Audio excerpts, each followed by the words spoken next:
A beautiful day to you, summoners, and welcome back to another RiftGuides WildRift video. And for today we are going to tackle a very hot topic that is gonna be loved by everyone, especially by junglers, laners, and literally any player in the game. It's about laning. Understanding what you have to do during the laning phase sometimes isn't as easy, but this video will help you improve massively and you'll understand what you have to do the next time. But before we hop into it, let's talk about our question of the day.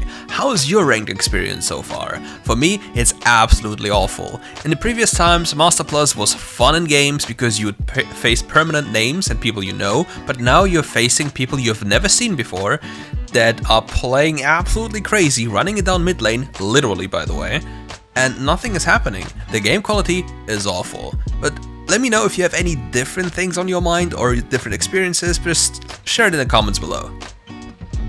In this instance, I'm gonna present you Nami Misfortune against Samira Lulu. With Nami Misfortune, we have the absolute dominance in lane and they're not allowed to play the game. So rather than just pushing immediately, notice how I just hit those minions a little bit and then just completely stop. Afterwards, I run towards the enemy champions and zone them from experience. Notice how the minions behind me are slowly dying and the enemy isn't getting any local gold nor experience. They're losing everything. Even though I just missed that minion. However, using this little technique allows you to gain absurd laning leads from the get-go, and there's nothing they can do about this because if they try, they'll lose all their HP and will get dove. As you see, Nami leashes his minions to the right to make it so that the minions focus one other minion. With the minions now focusing the other minions, it's going to be substantially easier to maintain this until the third wave, the cannon wave, rolls in. Ideally, when the cannon wave rolls in, it's important that the jungler is around. But another thing you have to consider is denying them every single XP you can. Make sure to even take damage when you block spells. Take a look at how Nami just messed up and not blocked Samira's first ability. That way Samira got XP and gold which she wouldn't normally get, which gives her an accelerated level 2 compared to the Lulu, which is still level 1 at this time, by the way. Notice how big the wave is, and if the Vi was paying attention actively, we could even dive. But the real deal breaker here is that the wave isn't even inside of the tower on the 4th wave, which is massive. And now they have a big wave and they cannot trade us when we try to poke them, because if they hit us, these minions will chase them down. And trust me, Nami and Misfortune will bully you relentlessly and there's just nothing they can do. I can even walk into the tower and take the plants. However, notice how my Nami gets a little bit too antsy and just, has an unfortunate accident.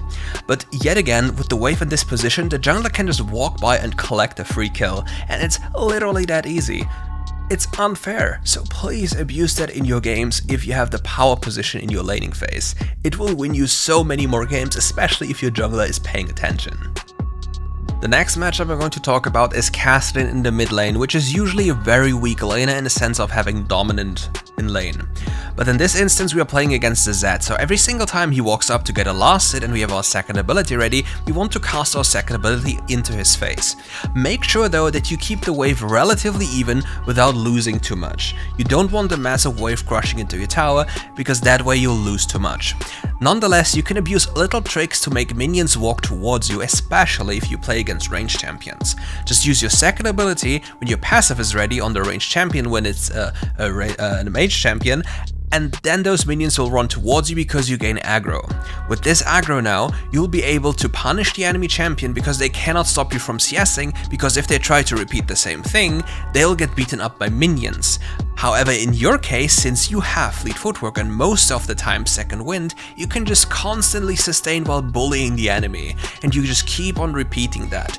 You just cannot be bullied out of lane because your sustain is infinite. And eventually you'll reach a point where the wave is frozen in front of your tower, which you see right now, which makes the enemy super vulnerable to ganks. And you are basically invulnerable to ganks because nothing can happen to you. Who can gank you? No one, unless you make a mistake. So make sure to come back and forth, making sure to lose no CS, and putting yourself in a position where you are safely scaling towards level 5, because on level 5 you can finally play the game. You can even punish the Zed for walking up continuously, because there's not much he can do. He needs to expend his energy, which then leaves him with no combat abilities, and you can continuously walk up again and bully him, allowing your Lee Sin to then punish him with a potential kill. And if the enemy jungler comes around, as you see here, the enemy Zed has no ability ready to do anything. But keep in mind, you're not at fault if your Lee Sin is gonna go in for a kill and runs it down.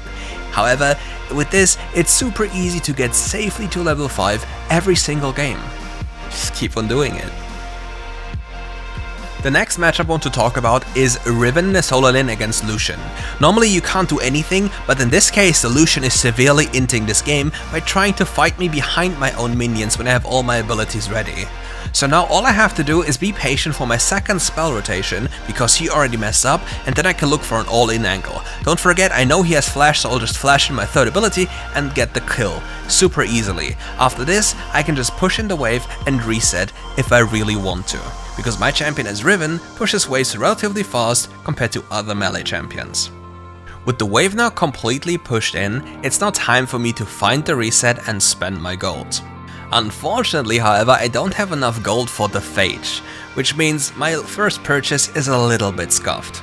I'll buy one of the worst first items you can buy, a Kindle Gem, because it doesn't grant me anything, because otherwise if I don't do this, I'll sit on gold and I don't want to invest into boots because it would delay my Black Cleaver. But now keep in mind, the enemy Lucian doesn't have flash anymore, and he has already shown that he has no idea how to play the matchup, which means I can continuously punish him for overreaching in the laning phase. You will see him continuously go forward trying to poke me with his first ability, while I can walk towards him, becoming a little bit of a threat.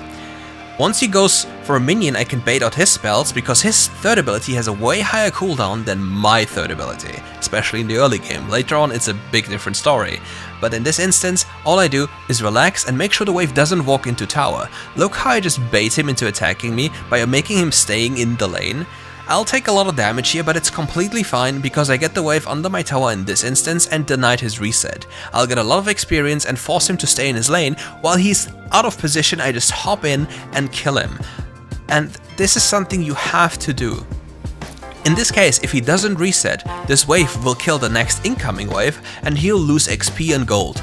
And with this done, he'll be in a position where my jungler can gank him and I can just run him down because I'll be level 5 compared to his level 4.